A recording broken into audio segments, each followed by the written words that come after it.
This video is owned and created by dailyverse.club. The Second Book of Chronicles. Chapter 12.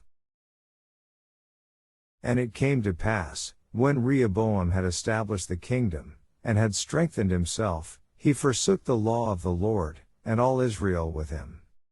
And it came to pass, that in the 5th year of King Rehoboam Shishak king of Egypt came up against Jerusalem, because they had transgressed against the Lord. With 1,200 chariots, and 70,000 horsemen. And the people were without number that came with him out of Egypt. The Lubims, the Sukkiims, and the Ethiopians. And he took the fenced cities which pertained to Judah, and came to Jerusalem.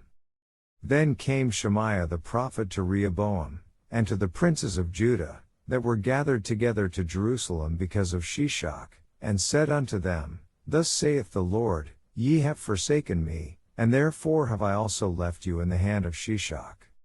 Whereupon the princes of Israel and the king humbled themselves. And they said, The Lord is righteous.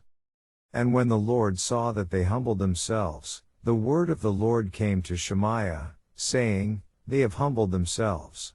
Therefore I will not destroy them, but I will grant them some deliverance. And my wrath shall not be poured out upon Jerusalem by the hand of Shishak.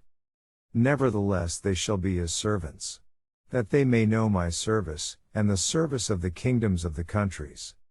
So Shishak king of Egypt came up against Jerusalem, and took away the treasures of the house of the Lord, and the treasures of the king's house. He took all. He carried away also the shields of gold which Solomon had made. Instead of which King Rehoboam made shields of brass, and committed them to the hands of the chief of the guard, that kept the entrance of the king's house. And when the king entered into the house of the Lord, the guard came and fetched them, and brought them again into the guard chamber. And when he humbled himself, the wrath of the Lord turned from him, that he would not destroy him altogether. And also in Judah things went well.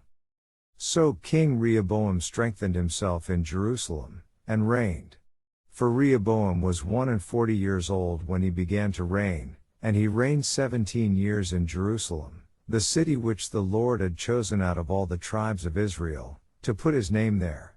And his mother's name was Naamah an Ammonitess. And he did evil, because he prepared not his heart to seek the Lord. Now the acts of Rehoboam, first and last, are they not written in the book of Shemaiah the prophet, and of Iddo the seer concerning genealogies? And there were wars between Rehoboam and Jeroboam continually. And Rehoboam slept with his fathers, and was buried in the city of David. And Abijah his son reigned in his stead. This video is part of dailyverse.club. Visit for daily verses or to read the Bible.